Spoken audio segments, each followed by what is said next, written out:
se cumplen 50 años exactos desde que South-Bend se enteró de que Studebaker cerraría definitivamente.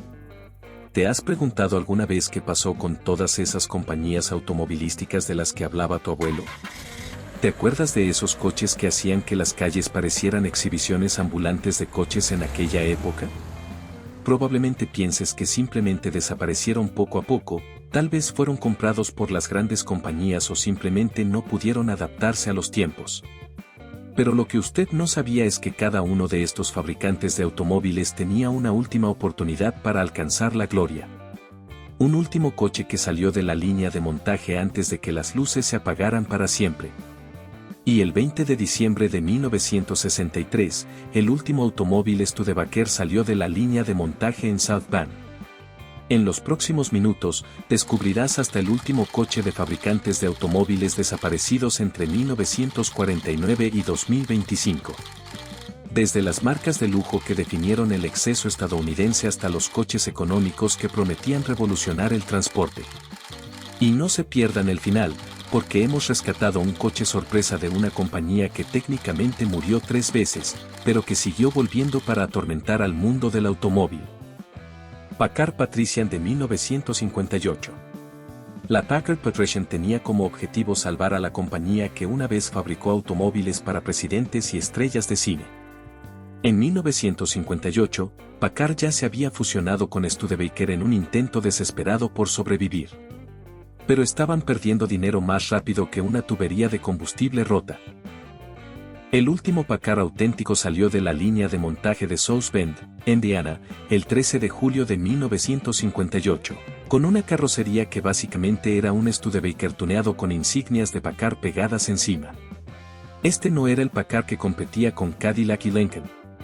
El Patrician de 1958 tenía un motor V8 de 289 pulgadas cúbicas que producía 225 caballos de fuerza, lo que suena decente hasta que te das cuenta de que estaba arrastrando 4.000 libras de acero y cromo.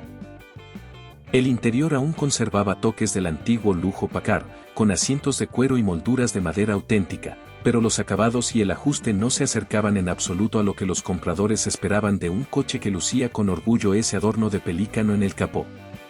Lo que acabó con Packard no fueron solo las bajas ventas, sino el orgullo.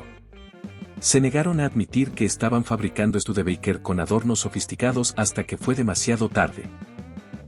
En 1958 solo se fabricaron 2.622 unidades del modelo Patrician. Y cuando el último salió de la línea de producción, marcó el fin de una empresa que había estado fabricando automóviles desde 1899. Los trabajadores sabían que se había acabado. Algunos de ellos habían estado allí desde los gloriosos años 30, cuando Packard era el coche que había que tener. Observaron cómo aquel último vehículo, el Patrician, pintado en 2 tonos de azul y blanco, se alejaba de la fábrica. Nadie aplaudió. Simplemente se fueron a casa. Hoy en día, encontrar una petición de 1958 es como encontrar un pedazo de la historia estadounidense que nadie quiso preservar. La mayoría fueron desechados en la década de 1970 porque era imposible encontrar repuestos y nadie quería admitir que poseía un Packard falso. Los pocos que sobreviven nos recuerdan que incluso los más poderosos pueden caer cuando olvidan quiénes son. Studebaker Avanti, 1963. El último suspiro de Studebaker llegó con el Avanti, un coupé deportivo de fibra de vidrio que parecía salido directamente de una película de ciencia ficción. Pero no estamos hablando de esa. El último Studebaker de verdad fue el Cruiser de 1966, fabricado en Hamilton, Ontario, Canadá, el 17 de marzo de 1966. Fue un triste final para la compañía que nos dio el morro puntiagudo y el Golden Hawk. El Cruiser era simplemente un modelo tuneado con una parrilla diferente y algo de cromo adicional.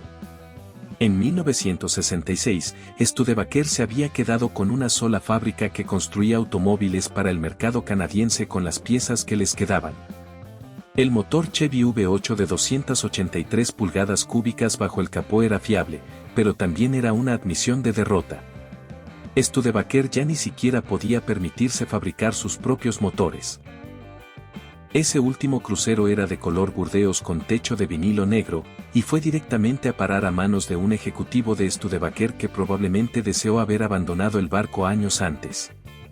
La planta de Hamilton había estado operando con una plantilla mínima, fabricando unos 20 coches al día a partir de una mezcla heterogénea de piezas sobrantes.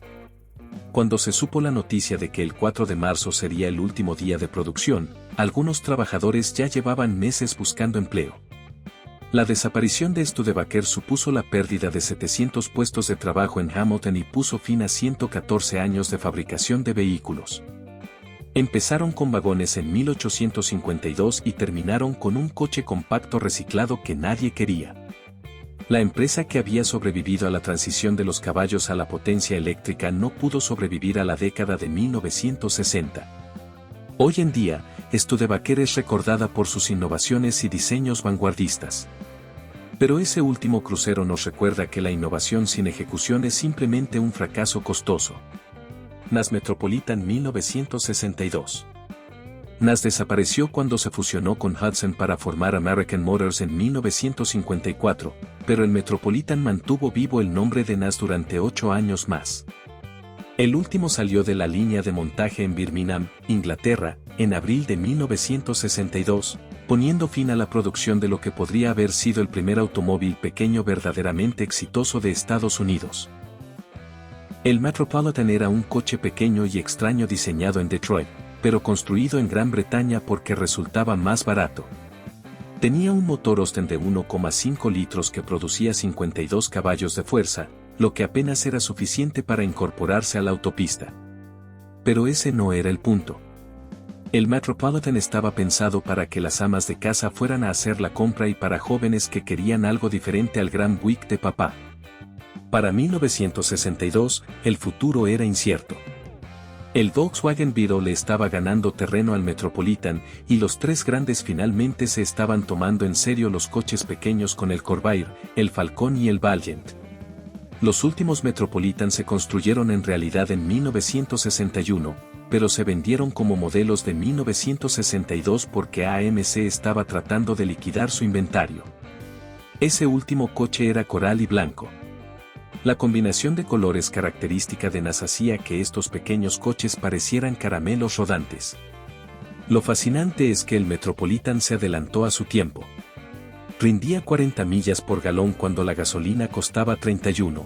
Tenía una construcción monocasco cuando la mayoría de los autos estadounidenses todavía eran de carrocería sobre bastidor y venía en colores que no se popularizarían hasta la década de 1990. Pero en el negocio de los automóviles, adelantarse a su tiempo suele significar morir antes de que los demás te alcancen. En Estados Unidos se vendieron aproximadamente 95,000 Metropolitans. Y hoy en día son muy apreciadas por los coleccionistas que valoran su encanto peculiar y el hecho de que representan el último suspiro de la marca NAS. Hudson Hornet 1957. Hudson fabricó su último automóvil propiamente dicho en 1954, pero el nombre perduró en los productos de AMC hasta 1957. El último automóvil en llevar la insignia de Hudson fue un Hornet de 1957, que en realidad era solo un NAS con diferentes acabados y una parrilla Hudson. Fue construida en Kenosha, Wisconsin, a finales de 1957, marcando el fin de una compañía que una vez dominó la NASCAR e inspiró a un personaje en una película de Pixar. El Hornet de 1957 era una sombra de los Hudson de menor cilindrada que habían aterrorizado los circuitos de carreras a principios de la década de 1950. En lugar del potente motor de 6 cilindros en línea de Hudson, tenía un V8 de AMC que era adecuado pero poco inspirador. El estilo era el típico americano de los años 50, con aletas traseras y cromados, pero carecía de todo el carácter distintivo que hacía especiales a los verdaderos Hudson. La muerte de Hudson fue lenta y dolorosa. Tras la fusión con NAS, los concesionarios de Hudson se vieron obligados a vender NAShes con otra marca mientras veían cómo sus clientes fieles se pasaban a otras marcas. La empresa que había sido pionera en características de seguridad como las primeras luces de marcha atrás y el habitáculo de pasajeros más seguro del sector, quedó reducida a un mero cambio de marca. Ese último Hornet era bicolor verde y blanco, y fue comprado por un concesionario de Hudson en Michigan que lo exhibió en su sala de exposición durante años como tema de conversación. Les contaba a los clientes sobre los días de gloria en los que los Hudson Hornets ganaron 27 carreras de NASCAR solo en 1952, cuando Marshall Teague y Herb Thomas convirtieron a Hudson en un nombre familiar.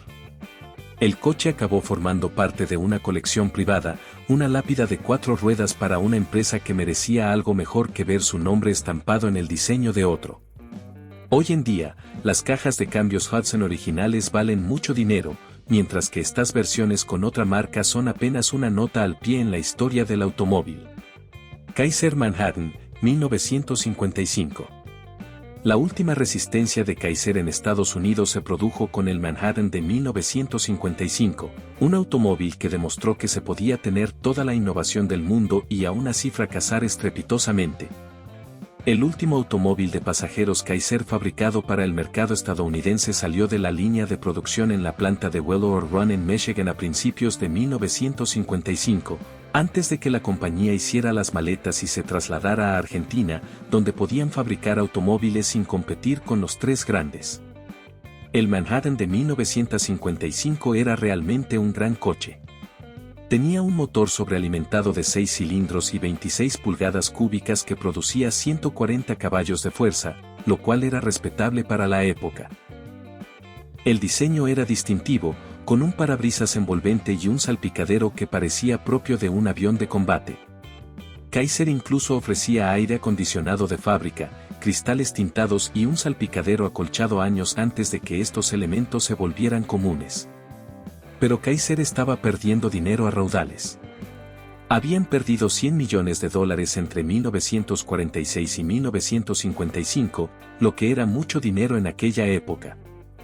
Henry J. Kaiser, el industrial que había construido barcos Liberty en la presa Over, no pudo triunfar en el negocio automovilístico. La planta de Willow Run, donde una vez construyeron bombarderos B-24, era demasiado grande y demasiado cara para una empresa que vendía 5.000 coches al año. Ese último Manhattan estaba pintado con la combinación bicolor de bambú, amarillo y crema, sello distintivo de Kaiser. Fue a parar a manos de un concesionario de Detroit que no pudo venderlo durante meses porque todo el mundo sabía que Kaiser había quebrado. Finalmente lo vendió con pérdidas a un empresario local que lo condujo hasta 1962. El automóvil sobrevivió y ahora se encuentra en un museo en Michigan, uno de los aproximadamente 500 Manhattan de 1955 que quedan de los 1.291 construidos. Esto demuestra que, en el negocio automovilístico, ser bueno no es suficiente. Necesitas mucho dinero, redes de distribuidores y suerte. Kaiser no tenía nada de eso. Edsel Corsair 1959. El Edel desapareció tras solo 3 años de modelo, convirtiéndose así en la división de menor duración en la historia de Ford Motor Company. El último Edsel, un Ranger convertible de 1960, salió de la línea de montaje de Louisville el 19 de noviembre de 1959.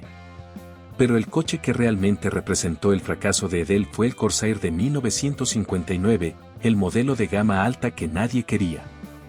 Ford había invertido $250 millones en el desarrollo de Edel, realizado una extensa investigación de mercado y creado una red de concesionarios desde cero. Esperaban vender 200.000 coches el primer año. Vendieron 6.010. Para 1959, se habían reducido a 44 a 891. Se suponía que el Corsair iba a competir con Buick y Chrysler, pero en realidad era solo un Ford tuneado con una controvertida parrilla vertical que, según la gente, parecía un collar de caballo o algo peor.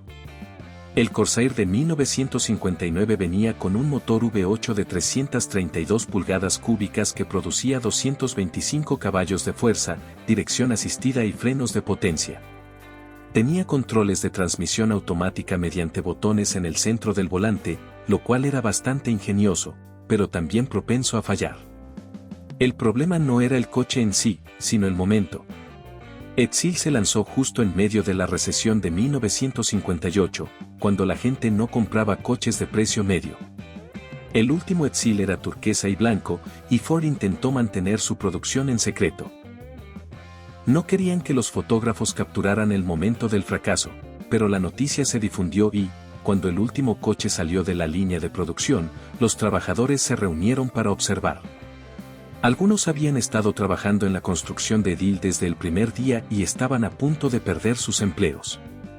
El coche fue a parar a un concesionario de Kentucky que finalmente lo vendió a un coleccionista. Hoy en día, los Edysil son irónicamente valiosos porque muy pocos sobrevivieron a las máquinas trituradoras de la década de 1960. El Corsair, en particular, es muy codiciado porque representa el punto álgido del mayor fracaso de Ford. Dotto Aventurero 1961. La muerte de Dotto se anunció el 30 de noviembre de 1960, pero la producción en realidad había terminado semanas antes. El último Dotto fue un Adventure de 2 puertas con techo rígido de 1961 que salió de la línea de montaje de la planta de Chrysler en Detroit el 18 de noviembre de 1960. Estaba pintado con la exclusiva combinación bicolor ciruela y blanco de Dotto, una combinación de colores que nunca más se volvería a usar. El Aventurero era el modelo de rendimiento de Dotto.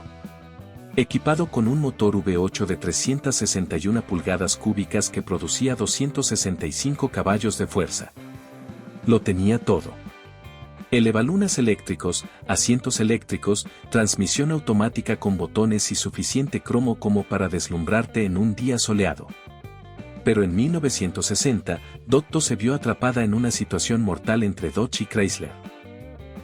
Sin una posición clara en el mercado, Chrysler decidió cerrar Dotto a principios de 1960, pero lo mantuvo en secreto mientras liquidaban el inventario.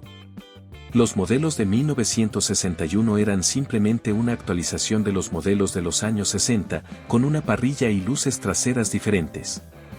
Solo se fabricaron 3.000 unidades del modelo 34 antes de que se desconectara la producción. Los concesionarios fueron notificados el 30 de noviembre, dándoles apenas unas semanas para liquidar sus existencias antes de que sus franquicias perdieran todo su valor. Ese último ejemplar fue a parar a manos de un ejecutivo de Chrysler que lo conservó en su colección personal hasta su muerte en 1975. Su viuda lo vendió a un coleccionista de Dotto en Ohio que todavía lo posee hoy. El coche tiene apenas 12.000 metros y aún conserva su pintura e interior originales. Es una cápsula del tiempo del momento en que Chrysler decidió que 5 divisiones eran demasiadas y Dotto se llevó la peor parte. La marca que una vez superó en ventas a Oldsmobile y Buick murió no porque sus coches fueran malos, sino porque la política corporativa y el posicionamiento en el mercado importan más que la tradición. El merodeador de Plymouth, 2001. La muerte de Plymouth fue diferente a las demás porque todos la vieron venir. Daimler Chrysler anunció en 1999 que Plymouth dejaría de fabricarse, dando a todos 2 años para despedirse. El último Plymouth fue un Prowler de 2001 que salió de la línea de montaje de la planta de Conner Avenue en Detroit el 28 de junio de 2001. El Prowler fue una elección extraña para Plymouth Swan-On. Era un hot rod de estilo retro con un motor V6 de 3,5 litros que desarrollaba 253 caballos de fuerza, construcción de aluminio y un precio de $45,000 que lo situaba muy fuera del mercado tradicional de Plymouth. Pero, en cierto modo, fue perfecto. Plymouth siempre había sido la división experimental, la que se arriesgaba con todo, desde el Barracuda hasta el Superbird. Ese último Prowler fue pintado con perla dorada inca y fue directamente al Museo Walter P. Chrysler. A diferencia de otras marcas desaparecidas que se esfumaron sin pena ni gloria, Plymouth tuvo una despedida digna. Los trabajadores firmaron la parte inferior del capó y, de hecho, hubo una ceremonia cuando salió de la línea de producción. Tras 73 años, Plymouth llegó a su fin. Lo trágico de la muerte de Plymouth es que no tenía por qué haber ocurrido. La marca fue realmente rentable en sus últimos años, vendiendo más de 260.000 coches en 1999. Pero los ejecutivos alemanes de Daimler Chrysler no entendían por qué Chrysler necesitaba tanto a Dodge como a Plymouth cuando vendían esencialmente los mismos coches. No entendieron que los compradores de Plymouth eran diferentes de los compradores de Dodge. Esa lealtad a la marca significaba algo. Hoy, ese último Prowler se encuentra en un museo, un recordatorio de uno. 542 kilogramos de que las fusiones corporativas matan más que empleos. Destruyen el patrimonio.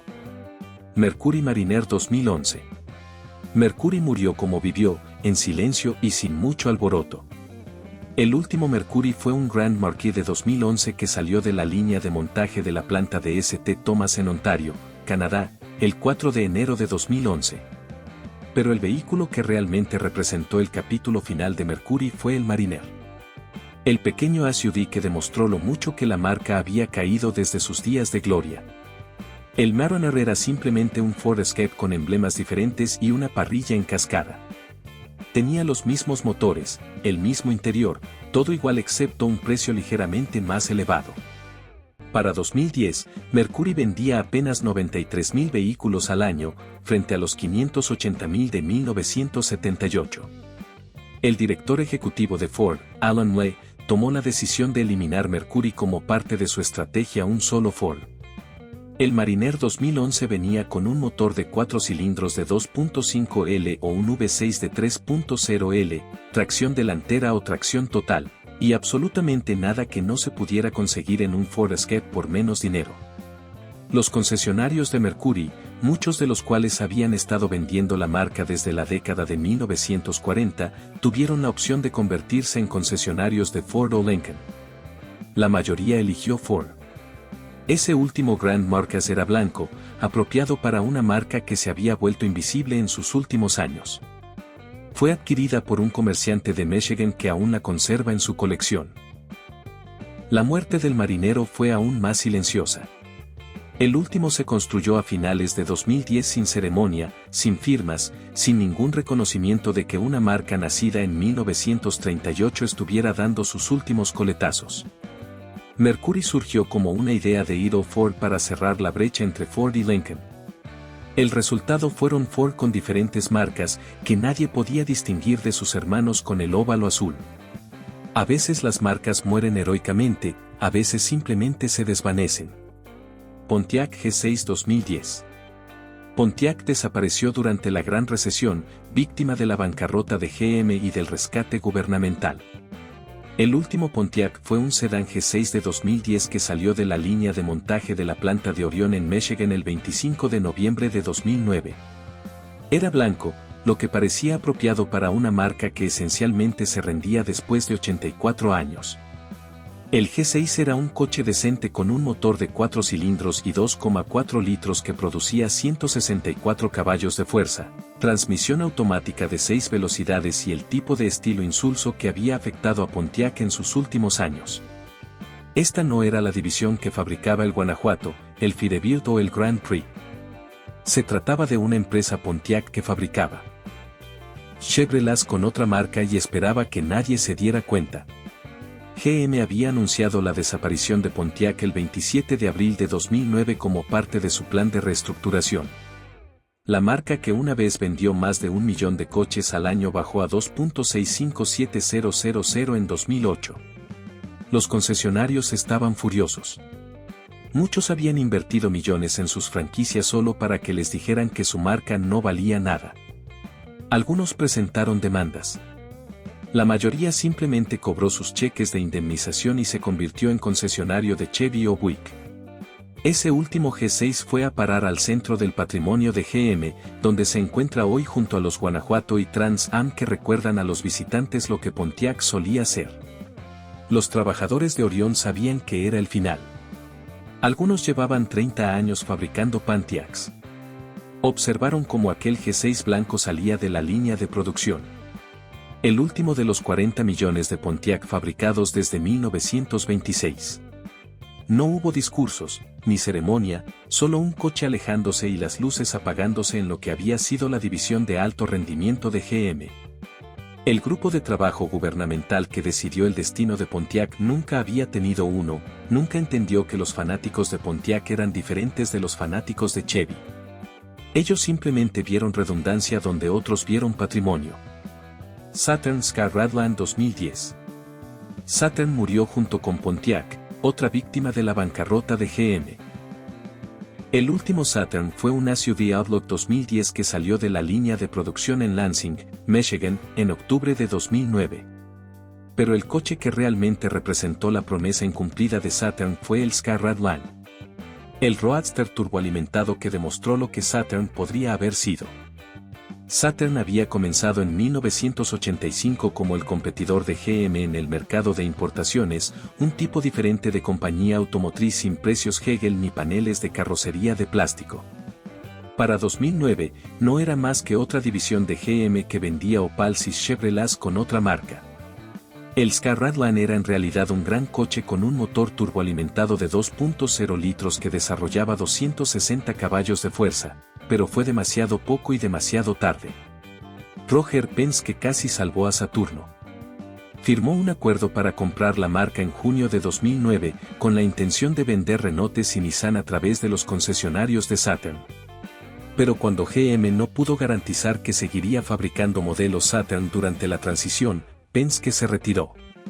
El 30 de septiembre de 2009, GM anunció el cierre de Saturn. Esa última opción era de color plata y se la llevaron a un distribuidor en Tennessee que no pudo venderla durante meses. Nadie quería comprar una marca huérfana. La producción del Ska Radline ya había finalizado, habiéndose fabricado el último a principios de 2009. Era amarillo, el color característico de Saturn de sus inicios, cuando la gente esperaba meses para recibir su coche nuevo. Hoy en día, los billetes de Ska Rad son sorprendentemente valiosos, vendiéndose por más de su precio original.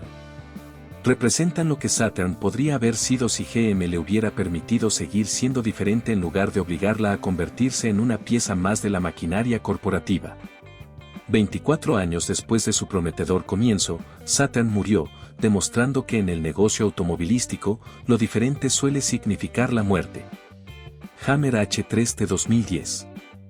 Hammer murió cuando el precio de la gasolina llegó a 4 galones y de repente nadie quería ser visto conduciendo un vehículo que pretendía ser militar y que consumía $14 millones por galón. El último Hammer fue una camioneta H3T que salió de la línea de producción en la planta de GM en Shreveport, Luisiana, el 24 de mayo de 2010. Era negra, lo que parecía apropiado para un funeral. El H3T fue en realidad el Hammer más práctico jamás construido, con cabina doble, caja de 5 pies y un motor de 5 cilindros y 3,7 litros que producía 242 caballos de fuerza. Podía remolcar 6.000 libras y venía con características como un diferencial trasero bloqueable y placas protectoras inferiores. Pero en 2010, conducir un Hammer era como llevar un cartel que decía, «Odias el medio ambiente». GM había intentado vender Hammer a una empresa china llamada Sichuan Tang-Yong, maquinaria industrial pesada. Pero el acuerdo fracasó cuando el gobierno chino se negó a aprobarlo. No querían que se asociara a China con el derroche estadounidense de gasolina. El 24 de febrero de 2010, GM anunció que Hammer dejaría de fabricarse. Esa última H3T fue a parar a manos de un coleccionista de Texas que pagó el precio completo de venta solo para poseer la última. Los trabajadores de la planta de Shreveport sabían que iba a suceder. Habían visto caer las ventas de 71.524 en 2006 a solo 946 en 2009. Cuando ese H3T negro salió de la línea de producción, algunos trabajadores tomaron fotos. Otros simplemente negaron con la cabeza. En tan solo 8 años, el Hammer pasó de ser un símbolo del poderío militar estadounidense a ser objeto de burla. Hoy en día, los H3T se están revalorizando porque son los Hammers más útiles jamás fabricados. Pero ese último permanece en un garaje con climatización controlada, recorriendo quizás 100 metros al año, un monumento a la mala suerte y a un consumo de combustible aún peor. Oldsmobile Halo 2004. La desaparición de Oldsmobile fue la más larga en la historia del automóvil. GM anunció en diciembre de 2000 que la marca sería eliminada gradualmente, pero tardó 3 años y medio en eliminarla por completo. El último Oldsmobile fue un Aero 2004 que salió de la línea de producción en Lansing el 29 de abril de 2004. Era de color cereza oscuro metalizado, el color característico de Oldsmobile en sus últimos años. El Halo era un coche compacto decente con un motor V6 de 3,4 litros que desarrollaba 170 caballos de fuerza. Pero competía en un segmento donde Oldsmobile no tenía historia ni credibilidad. Para 2004, Oldsmobile se había quedado con solo 3 modelos: el Alero, el SUV Bravada y la minivan Silhouette. La división de cohetes que había introducido el primer motor V8 de válvulas en cabeza producido en masa estaba fabricando Chevrolet con otra marca. Esa final fue especial. Tenía las firmas de todos los trabajadores de la línea de montaje debajo del capó y en el chasis. Fue directamente al Museo de Transporte Henry Olds en Lansing, donde se unió al Oldsmobile de 1897 que lo inició todo. La ceremonia fue emotiva. Algunos trabajadores habían dedicado toda su carrera a la fabricación de Oldsmobiles. Observaron cómo 107 años de historia se desvanecían. Sin embargo, lo que acabó con Oldsmobile no fueron solo las bajas ventas. La caída de 1,1 millones de unidades en 1985 a 289.000 en 2000 no ayudó. Fue la incapacidad de GM para definir qué debía ser Oldsmobile. Intentaron convertirla en una marca de alta tecnología, luego en una marca económica y, finalmente, en una competidora de las marcas importadas. Al final, nadie sabía qué era un Oldsmobile, ni siquiera los que los fabricaban. Hoy, ese último ejemplar se encuentra cubierto en un museo. Se inicia una vez al mes para mantener la circulación de los fluidos. Es el punto final de una oración muy larga. Saab 95201 Saab murió como vivió. Complicado, sueco e incomprendido. El último Saab fue un modelo 2011 que salió de la línea de producción en Trollhättan, Suecia, en mayo de 2011. Pero la producción había estado intermitente durante meses debido a las dificultades de la empresa para pagar a proveedores y trabajadores. Esa última noche de 5 fue plateada y nunca salió de fábrica. Todavía se encuentra allí, en lo que ahora es un museo. El 201.195 era en realidad un gran coche con motores turboalimentados de 4 y 6 cilindros, tracción a las 4 ruedas y ese tipo de ingeniería sueca peculiar que hacía especial a Saab. Contaba con funciones como Drive Sense, que permitía elegir entre los modos inteligente, deportivo y ecológico, y un panel nocturno que apagaba toda la iluminación innecesaria del panel de instrumentos. Pero GM había vendido Saab a Spijke, una pequeña empresa holandesa de coches deportivos que no tenía por qué dirigir una importante compañía automovilística.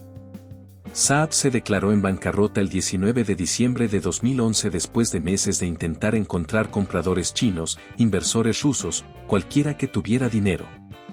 Los trabajadores llevaban meses sin cobrar, pero seguían presentándose a trabajar, con la esperanza de un milagro. Cuando llegó el final, había cientos de coches a medio construir en la línea de montaje, una Pompeya automotriz congelada. Esa última jornada laboral de 9 a 5 se ha convertido en un santuario. Los entusiastas de Saab peregrinan a Troll Direction para verlo, para recordar cuando los ingenieros suecos construían coches para personas que pensaban diferente. La empresa que comenzó a fabricar aviones a reacción en 1937 y automóviles en 1947 murió porque nunca aprendió a ceder.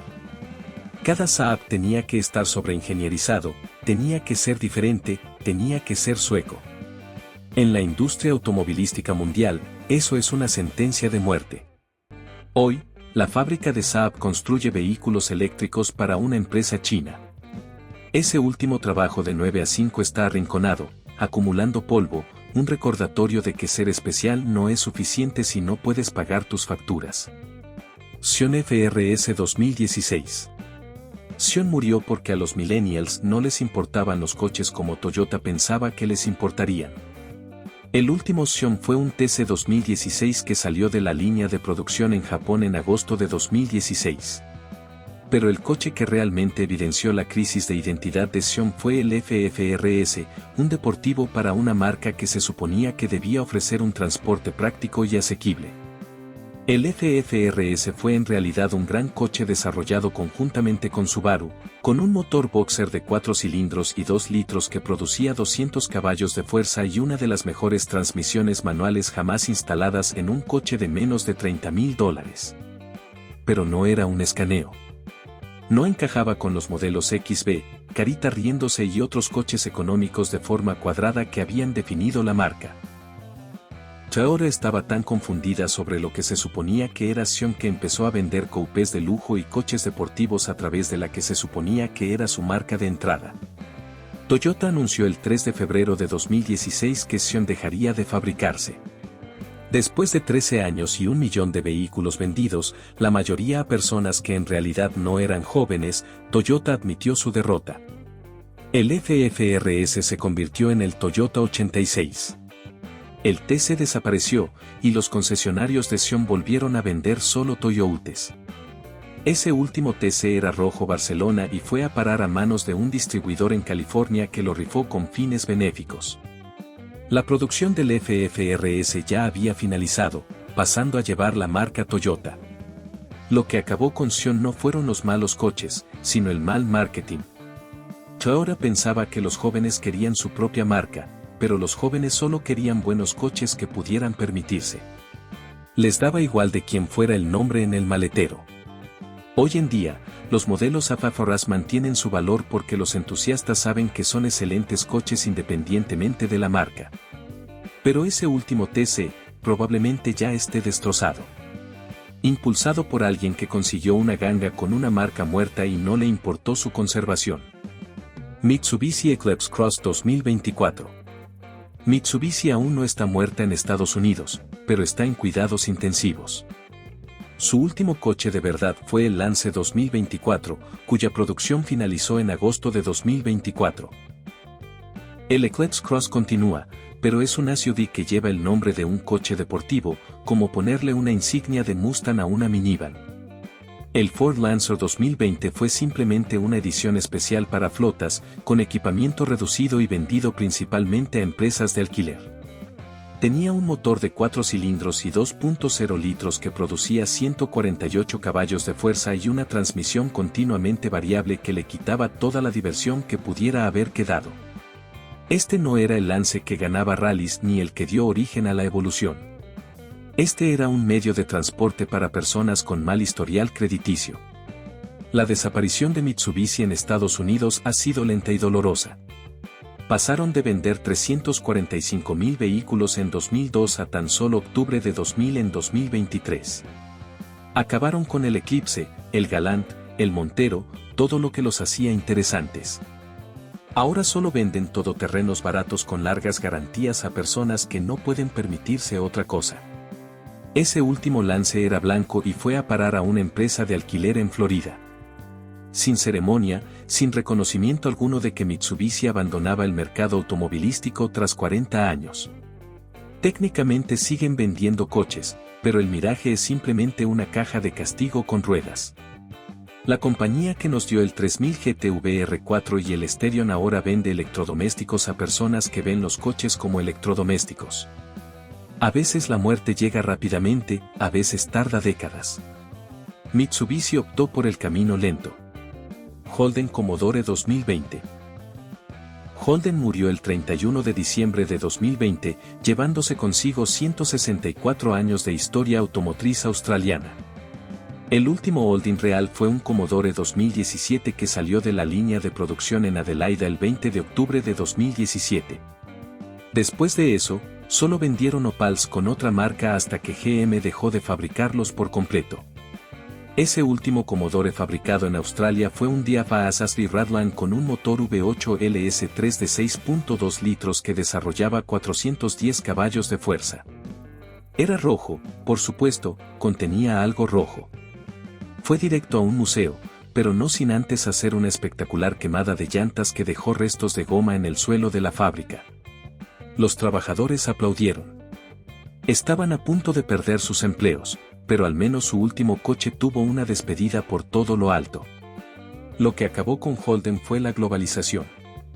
Resulta demasiado caro diseñar y fabricar coches exclusivamente para Australia cuando se pueden importar desde Tailandia o Alemania.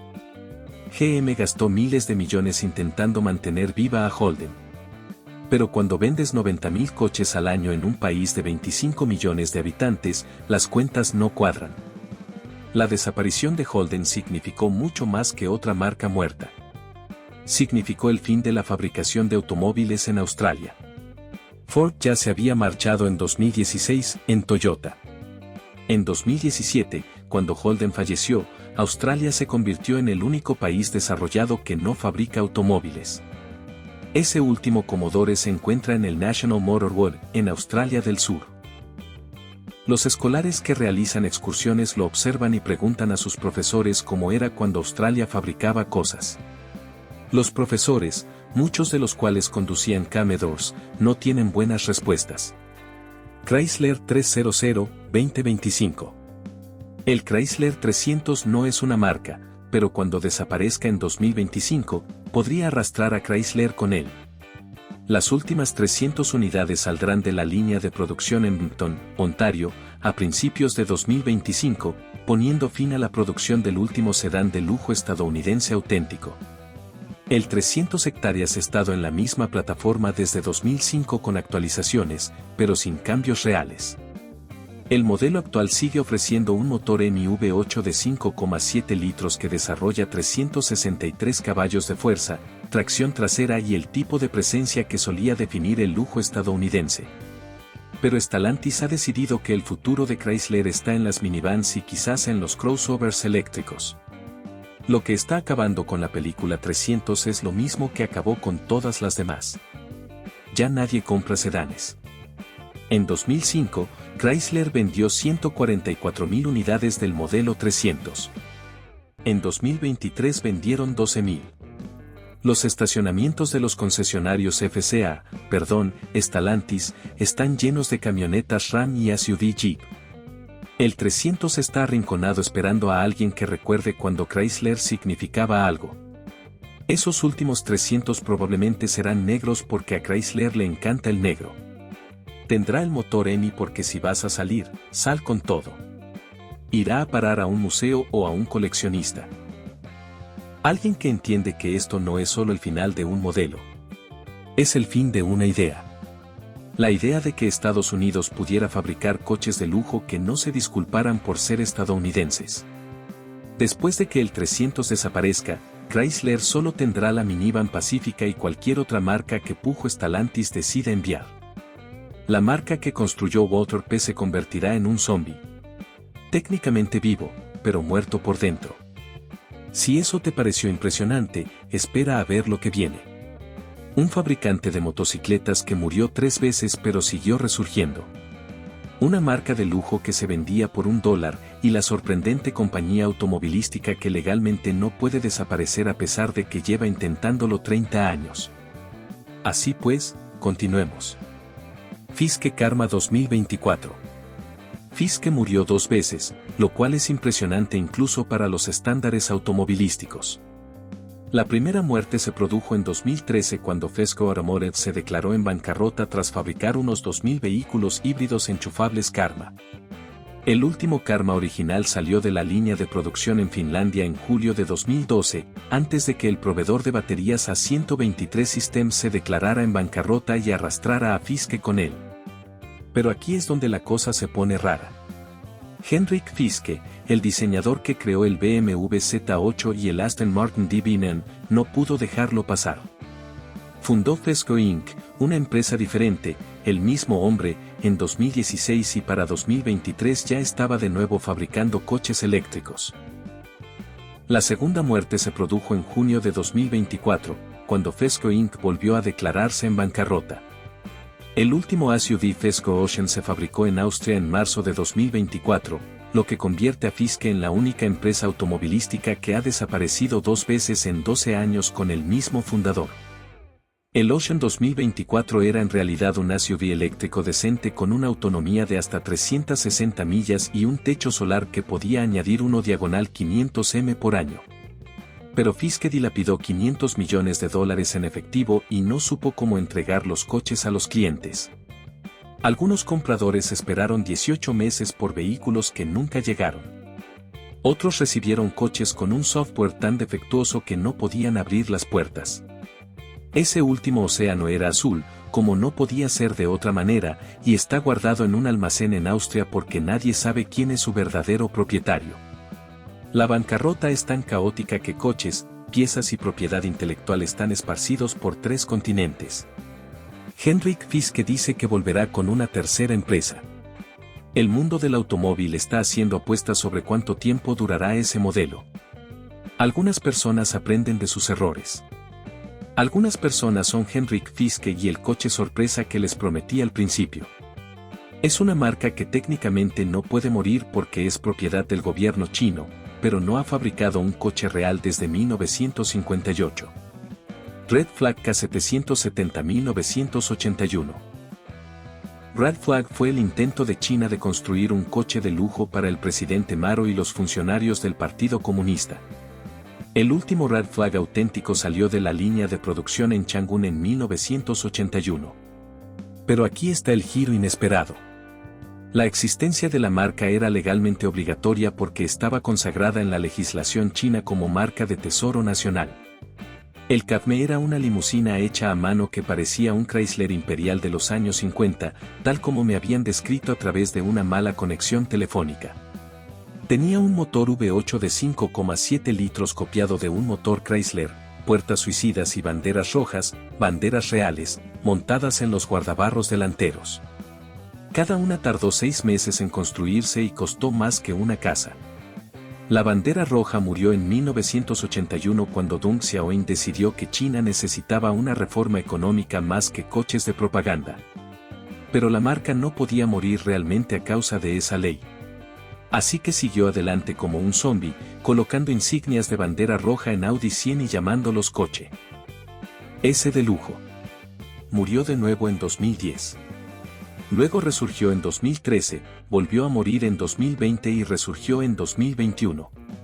Hoy, Red Flag afirma ser una marca de lujo que compite con Mercedes y BMW, pero en realidad son solo marcas hermanas de la misma plataforma con simbología comunista. Venden unos 300.000 coches al año, todos en China, todos a personas que o bien desconocen la historia o no les importa. El último K770 auténtico se encuentra en un museo de Pekín, un recordatorio de cuando China intentó construir automóviles guiándose por la política en lugar de la ingeniería. Es la única marca de coches que es legalmente inmortal, pero creativamente muerta, obligada a existir para siempre como una sombra de lo que fue. Incluso en la muerte, el comunismo encuentra la manera de complicar las cosas. Eso es todo por hoy, amigos. Si te ha gustado este video, no olvides suscribirte y darle a me gusta para no perderte el próximo. Nos vemos allí. ¿Alguna vez te has preguntado qué pasaría si ingenieros comunistas decidieran construir autos deportivos que pudieran humillar a los superdeportivos italianos? ¿Y si te dijera que detrás del telón de acero había máquinas capaces de hacer sudar a un conductor de Ferrari? Desde interceptores de la policía secreta hasta campeones de rally que dominaron los escenarios mundiales, el bloque comunista produjo algunos coches de metal realmente rápidos de los que la mayoría de la gente nunca ha oído hablar. Hoy hacemos un recuento de 10 autos deportivos comunistas que tenían el rendimiento suficiente para hacer que Ferrari pareciera lento. Y antes de adentrarnos en estos demonios de la velocidad olvidados, dale al botón de me gusta y suscríbete. Realmente ayuda al crecimiento del canal. Número 10. El Melkus RS1000. En 1969, un pequeño taller en Dresde, Alemania Oriental, creó algo extraordinario. El Melkus RS1000. Esto no debería existir.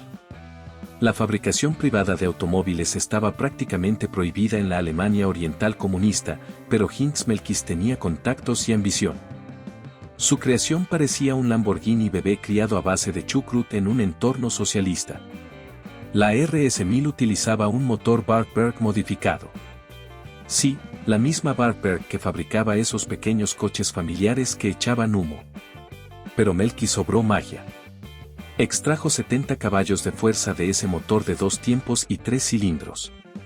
No parece gran cosa. Bueno, el coche entero pesaba solo 1.400 libras. Eso es más ligero que un Mazda Miata moderno. El resultado fue de 0 a 60 en 10 segundos. En 1969, eso fue realmente rápido. La carrocería era pura inspiración para las carreras. Construcción en fibra de vidrio, puertas de ala de gaviota que se abrían hacia arriba como las de un Mercedes 300 SL. Su postura era baja y agresiva. Parecía que iba a 160 km por hora estando parado. Dentro, solo tenías lo mínimo indispensable. 2 asientos, un volante, algunos indicadores. Eso es todo. Sin radio, sin calefacción. Solo tú. El motor rugiendo detrás de tu cabeza y la carretera por delante.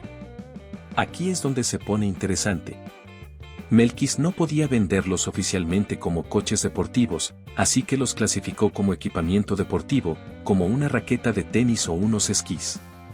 De alguna manera, las autoridades comunistas se creyeron esta explicación. Quizás también eran aficionados a los coches. O quizás Melquis sabía exactamente a quién sobornar. En cualquier caso, se construyeron 101 ejemplares entre 1969 y 1979. La RS-1000 podía alcanzar las 100 millas por hora. Eso lo situaba en la misma liga que el Porsche 914 de la época. Pero mientras Porsche vendía a jóvenes capitalistas adinerados, el Melkus estaba reservado para pilotos de carreras de Alemania Oriental y miembros del partido con muy buenos contactos. Hoy en día, los ejemplares que sobreviven valen 6 cifras. Nada mal para un coche deportivo comunista fabricado en un país que oficialmente no creía en los coches deportivos. Número 9. El Tetra 63. El Tetra 63 de Checoslovaquia fue el sedán de 4 puertas más rápido del mundo cuando se lanzó en 1956. Piensa en eso. El más rápido del mundo. Esto no solo fue rápido para un coche comunista. Fue rápido. Periodo. El secreto estaba en la parte trasera. Un motor V8 de 2,5 litros refrigerado por aire montado detrás del eje trasero. Sí, como un Porsche 911, pero con 4 puertas y construido para los jefes del Partido Comunista que aparentemente tenían prisa. La aerodinámica fue revolucionaria. Tatra llevaba obsesionada con la aerodinámica desde la década de 1930. El 603 parecía una nave espacial que había aterrizado en Praga.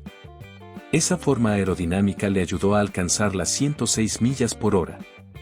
En 1956, la mayoría de los coches estadounidenses tenían dificultades para superar los 100 kilómetros por hora. El Tatra, en cambio, seguía acelerando. Pero aquí está la cuestión con los coches con motor trasero. Pueden ser emocionantes. Y por emocionante, quiero decir aterrador. El 603 tenía fama. Los funcionarios del Partido Comunista se subían en la parte trasera, le decían al conductor que acelerara y luego se preguntaban por qué habían terminado estrellados contra un árbol. El manejo se describió como complicado. En jerga de periodistas del motor, eso significa que intentó activamente matarte. El interior era puro lujo comunista. Asientos de cuero, detalles en madera, incluso aire acondicionado, algo prácticamente inaudito en 1956. El viaje era suave y silencioso hasta que se le exigía. Entonces ese V8 aullaría, la parte trasera comenzaría a derrapar y más te valía saber lo que estabas haciendo. A los pilotos de carreras les encantan. Los conductores habituales aprendieron a respetarlos o chocaban. La producción se prolongó hasta 1975. Se fabricaron 20.000 unidades, pero solo los altos funcionarios podían comprarlas. Los ciudadanos comunes podían mirar, pero no tocar. Hoy en día, el 603 es un clásico de culto. Jay Leno tiene uno. El Museo del Automóvil Lane también. Siguen siendo rápidas, siguen siendo hermosas y siguen intentando matar a sus conductores. Hay cosas que nunca cambian. Número 8. El GAZ-24 Volga Sport. La Unión Soviética no era conocida por sus coches deportivos, pero en 1970 construyeron algo especial, el GAZ-24 Volga Sport. Solo se fabricaron 5. Este no era un coche de producción. Fue una declaración de intenciones, un experimento hipotético que demostró lo que los ingenieros soviéticos podían hacer cuando dejaban de preocuparse por los planes a 5 años y empezaban a pensar en los tiempos por vuelta. Comencemos con un sedán Volga común y corriente, el coche que todo gerente medio soviético aspiraba a tener. Ahora, desecha todo excepto la carcasa básica. Añádele un motor V8 de 5,5 litros de una limusina chica. Esos son 300 caballos de fuerza en un coche diseñado para 90. La suspensión procede de las carreras. Los frenos eran enormes. El interior se redujo a tan solo 2 asientos individuales y una jaula antivuelco. La carrocería quedó transformada.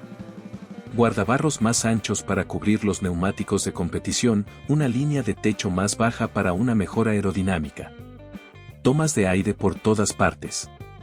Tenía un aspecto agresivo, decidido, como el de una vulgar que había estado yendo al gimnasio y bebiendo batidos de proteínas.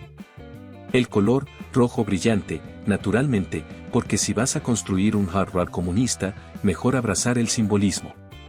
La actuación fue pésima. De 0 a 60 en 6 segundos. Velocidad máxima de 140 millas por hora. En 1970, esas eran cifras de superdeportivos. Un Ferrari Dino aceleraba de 0 a 60 en 7 segundos. La Vulga Sport era más rápida. Que quede claro. Un sedán soviético con motor de camión estaba superando a deportivos italianos de alta gama. ¿Por qué solo 5? Política. La dirigencia soviética decidió que fabricar autos deportivos no era apropiado para un paraíso obrero. El proyecto fue cancelado. Los coches estaban escondidos. Algunos dicen que fueron destruidos. Otros afirman que aún existen en colecciones secretas. Supuestamente, uno de ellos resurgió en la década del 2000. El dueño no quiso decir dónde lo encontró ni cuánto pagó. Algunos secretos es mejor dejarlos enterrados, pero durante un breve instante, la Unión Soviética construyó un rival para Ferrari y luego fingió que nunca había sucedido. Número 7. El Wartburg 313. HTS. La Wartburg 313 HTS de Alemania Oriental era la pequeña moto de 2 tiempos que podía y lo hacía. Esta pequeña joya sembró el terror en los tramos de rally de toda Europa en los años 70. No parecía gran cosa, solo un pequeño coupé cuadrado con faros antiniebla y jaula antivuelco. Pero bajo esa carrocería discreta se escondía un gigante que solía humillar a coches con el triple de cilindrada. El motor era un 2 tiempos de 3 cilindros y 1 litro. En configuración de carreras, producía 120 caballos de fuerza. Eso equivale a 120 caballos de fuerza por litro en la década de 1970 en un motor de 2 tiempos. El sonido era increíble, como un enjambre de motosierras muy enfadadas. La entrega de potencia fue brutal. Nada, nada, nada, y luego todo a la vez. Había que ser valiente o estúpido. La mayoría de los pilotos de rally eran ambas cosas. El secreto residía en el peso, o en la falta del mismo. El HTS pesaba tan solo 1700 libras. Combinado con ese motor de respuesta puntiaguda, podía acelerar como un gato asustado. En tramos de rally revirados, podía seguir el ritmo de los Porsche, los 911 y los Lancia Stratos. Los equipos con grandes presupuestos no lo podían creer. Aquí teníamos este coche comunista barato, fabricado en un país que apenas tenía plátanos, dejando en ridículo a sus caros juguetes. Pilotos de Alemania Oriental como Reinhard Koenemann se convirtieron en héroes. Aparecían en los rallies internacionales con sus pequeños Wartburgs rodeados de equipos de fábrica con presupuestos enormes y ejércitos de mecánicos. Luego salían y fijaban horarios que hacían que todos los demás parecieran ridículos. Al público le encantó. David de Goliat con una banda sonora de 2 tiempos. El HTS ganó varias veces el Campeonato Europeo de Rallys de la clase 2L. Tuvo tanto éxito que otros equipos empezaron a comprarlos. Imagínate. Los equipos occidentales importaban coches de Alemania Oriental porque eran más rápidos que cualquier otro de su categoría. El muro de Berlín seguía en pie, pero el Wartburg HTS ya lo había derribado. Para cuando finalizó la producción, la pequeña Terror de 3 cilindros había demostrado que no se necesitaban 12 cilindros para ir rápido. Solo necesitaba ser ligero y valiente. Muy, muy valiente. Número 6. El Scott 13 RS. Antes de que Scott se integrara en Volkswagen y comenzara a fabricar coches familiares sensatos, construían monstruos. La 130 RS era la más monstruosa de todas. Lanzado en 1974, fue la respuesta de Checoslovaquia al Porsche 911. Motor trasero, carrocería coupé, pedigrí de carreras y una reputación de matagigantes que lo convirtió en una leyenda detrás de la cortina de hierro. Sobre el papel, el motor era modesto, 1,3 litros, 4 cilindros. Pero los ingenieros de Skoda eran unos genios. En configuración de carreras, producía 140 caballos de fuerza. El coche entero pesaba solo 1.500 libras. Haz las cuentas. Esa relación potencia-peso es mejor que la de muchos coches deportivos modernos. El resultado fue un coche capaz de dejar en ridículo a máquinas mucho más caras. La carrocería era preciosa, diseñada por diseñadores italianos, pero construida con la practicidad checa. Nariz baja, cola alta, arcos acampanados.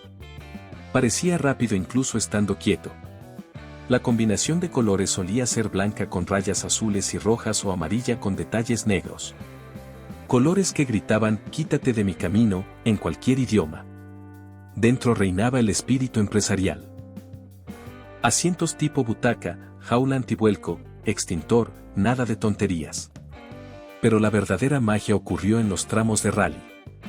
La 130 RS dominó su categoría allá donde fue. Rally de Montecarlo, Rhode Island, Acrópolis. Les ganó a todos varias veces. Ver a esos pequeños escotas arrastrando coches mucho más potentes se convirtió en una imagen habitual de los rallies de los años 70. Los Ford Escort, los Alpine Renault y los Fiat Abarth fueron víctimas de la inspección técnica. Solo se fabricaron 200 coches de calle para homologar el modelo para carreras. Hoy valen más que un Porsche 911 nuevo. Las versiones de carreras, literalmente, no tienen precio. Los pocos ejemplares que sobreviven se encuentran en museos o colecciones privadas. Nunca se venden. ¿Por qué? ¿Cómo se le pone precio a un coche que demostró que el comunismo podía construir vehículos imbatibles? No lo haces. Simplemente lo admiras.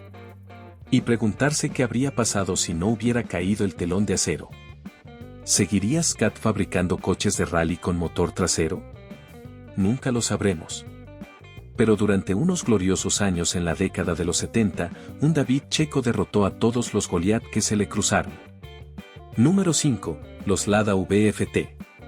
El líder de VFTS fue la provocación de la Unión Soviética al establishment de las concentraciones. VFTS eran las siglas de la fábrica de vehículos de Transporter News. Pero todos sabían lo que realmente significaba. Biplaza muy rápido. Era un Lada capaz de cazar Audis y alcanzarlos. Empieza con un Lea 2105 básico. El coche del que les encanta burlarse a los periodistas occidentales. ¿Cómo se duplica el valor de un Lada? Llene el depósito de gasolina. Jaja, muy gracioso. Ahora se le puede añadir un motor de 2 litros con carburadores Weber dobles, 160 caballos de fuerza, caja de cambios de 5 velocidades de relación cerrada y diferencial de deslizamiento limitado. De repente, nadie se ríe ya. Se modificó por completo la suspensión, con muelles y amortiguadores de competición y rótulas en todos los componentes. El cuerpo también recibió el tratamiento completo. Paneles de fibra de vidrio para ahorrar peso, enormes pasos de rueda para alojar los neumáticos de rally adecuados, un faldón delantero que parecía ir en serio, porque así era. El interior quedó completamente despojado, a excepción de 2 asientos de carreras y una jaula antivuelco completa. Esto ya no era un coche. Era un arma. El VFTS hizo su debut en 1978. En 2 años, ya estaba ganando rallies internacionales. No solo victorias de clase, sino victorias generales. En 1981, un VFTS ganó el prestigioso Rally de los 1000 Lagos en Finlandia, superando a los Audi y Ford oficiales en su propio terreno. El público finlandés no podía creerlo. Muchas victorias en Finlandia. Fue como si una hamburguesa ganara un concurso de cocina francesa. Pero aquí viene lo mejor. Mientras Audi gastaba millones en el desarrollo de la tracción integral 4, Lada triunfaba con tecnología obsoleta y la obstinación rusa. Tracción trasera, ballestas, motor con varillas de empuje de diseño de los años 60. No debería haber funcionado, pero funcionó. La prueba VF demostró que no se necesita tecnología punta para ganar. Solo se necesitaban conductores valientes y mecánicos que pudieran arreglar cualquier cosa con un martillo y un poco de alambre. La producción fue ínfima, quizás 50 coches en total. La mayoría fueron destruidos o desguazados cuando dejaron de ser competitivos. Hoy en día, encontrar un VFTS auténtico es como encontrar un unicornio muy rápido, muy enfadado que funciona con vodka por despecho. Pero durante unos gloriosos años, la Unión Soviética tuvo un coche de rally que podía vencer a cualquier otro de Occidente. Y lo hicieron con mucha, piénsenlo bien. Número 4. El Rally AFA-Polens 2000. El rally polaco AFA-Polens 2000 fue la respuesta del bloque del Este a la locura del Grupo B de los años 80. Cuando los coches de rally del mundo se volvieron más rápidos y peligrosos, Polonia dijo, sujétame el vodka. Y construyó esta bestia. Era tosco. Fue brutal. Y resultó devastadoramente eficaz en los escenarios especiales de Europa del Este. La base Polines no era un punto de partida prometedor. Era un sedán familiar diseñado en los años 70 con la misma eficiencia aerodinámica que un ladrillo. Pero a los ingenieros polacos no les importaba la resistencia al viento. Les importaba el poder.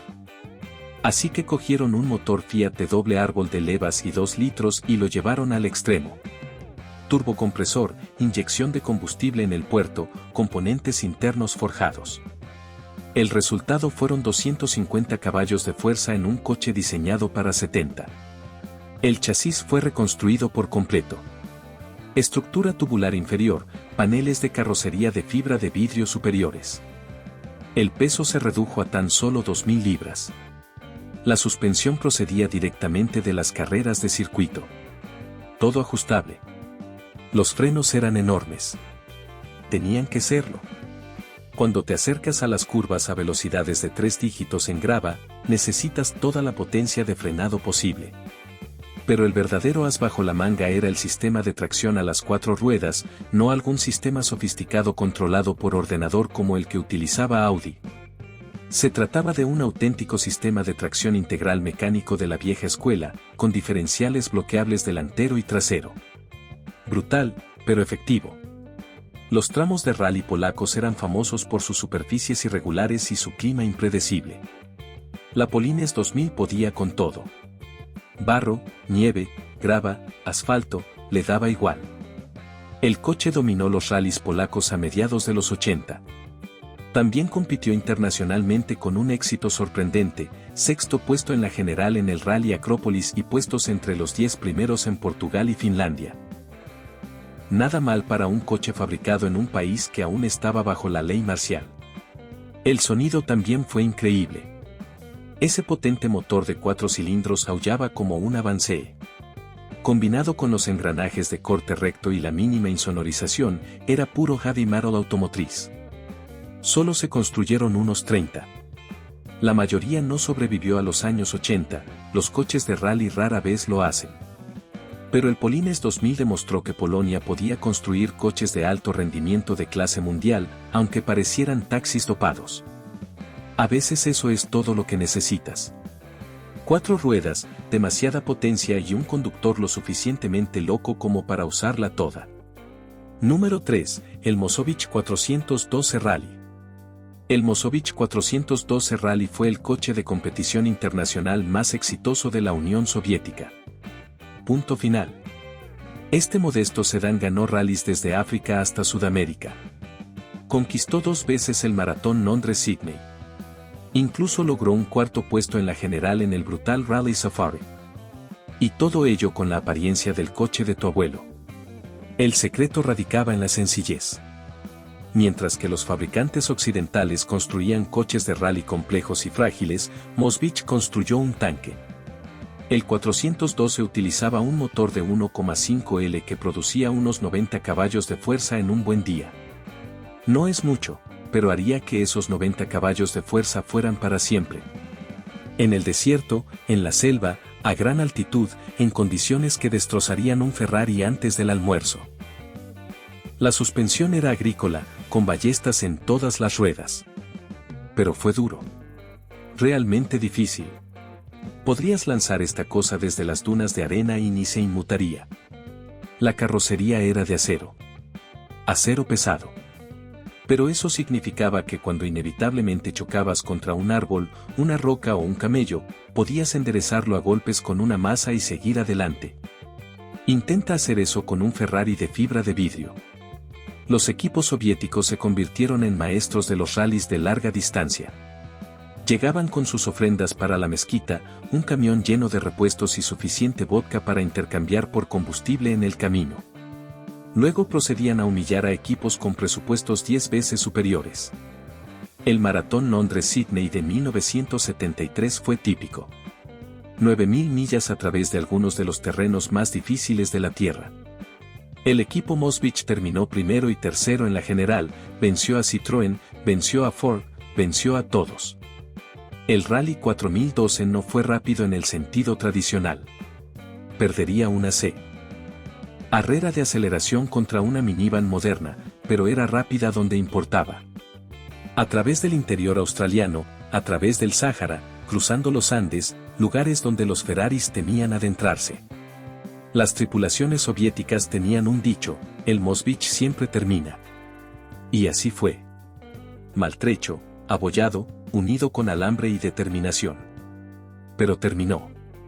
Y a menudo ganaba. Porque en los rallies de resistencia, la tortuga vence a la melena. Especialmente cuando la tortuga está construida como un tanque T-34 y tripulada por tipos que piensan que la comodidad es para capitalistas. Número 2. El Melkus RS-2000. Si la RS-1000 fue Hans Malkas tanteando el terreno, la RS-2000 fue él lanzándose de cabeza. Este fue el único superdeportivo auténtico de Alemania Oriental, y nunca debió haber existido. A finales de los años 80, el sistema comunista se estaba desmoronando. El muro de Berlín caería en 1989. Pero en 1987, Melkus decidió construir una última obra maestra. Un coche que demostraría al mundo de lo que era capaz la ingeniería de Alemania Oriental. El RS-2000 fue un diseño completamente nuevo. Motor de motocicleta BMW montado en posición central. Sí, BMW. De alguna manera, Melkus consiguió hacerse con el último motor de moto deportiva de BMW de 1 litro, 140 caballos de potencia en un coche que pesa 771 kilogramos. Las matemáticas eran sencillas. La actuación fue asombrosa. De 0 a 60 en 5,5 segundos. Velocidad máxima de 140 millas por hora. En 1987, esas eran cifras de Porsche. La carrocería era pura cuña ochentera. Imagina una mezcla entre un Norris Spree y un Lancia Stratos. Faros bajos, anchos, angulares y escamoteables porque eran los años 80 y eso era lo que se hacía. Todo era de fibra de vidrio y aluminio. Cada panel fue moldeado a mano. La atención al detalle era obsesiva. Los huecos entre los paneles eran tan pequeños que apenas cabía una tarjeta de visita. Una calidad de pintura que haría palidecer de envidia a Mercedes. El interior era sorprendentemente lujoso. Asientos de cuero, instrumentación completa, incluso un buen sistema de sonido. Esto no era solo un juguete de pista. Era un auténtico gran turismo. Podrías conducirlo hasta el mar Báltico para pasar el fin de semana si pudieras conseguir combustible. Y si los Stasi no hicieron demasiadas preguntas sobre de dónde se había sacado el dinero para semejante coche, solo se llegó a completar un prototipo. La caída del muro de Berlín puso fin al proyecto. Melkus tenía previsto realizar una pequeña tirada de producción. Tal vez 20 coches, tal vez 50. Nunca lo sabremos. El único prototipo sobrevivió y ahora se encuentra en un museo. Sigue siendo impresionante, sigue siendo rápido, un atisbo de lo que podría haber sido si la historia hubiera tomado un rumbo diferente. El RS-2000 fue el canto del cisne de Alemania Oriental, una prueba definitiva de que los ingenieros comunistas podían construir coches deportivos de primera clase. Rara vez tenían la oportunidad. Número 1. El Tatry MTX NEF 8. El Tetra MTX58 fue el coche más rápido jamás construido detrás del telón de acero. Periodo: 165 millas por hora en 1991. Eso era más rápido que un Ferrari 348. Más rápido que un Porsche 928. Y no era simplemente rápido para un coche comunista. Esto era rápido para cualquier coche. Y procedía de Checoslovaquia, un país más conocido por su cerveza que por sus superdeportivos. El proyecto comenzó a principios de los años 80. Václav Kroll, un ingeniero checo, tuvo un sueño.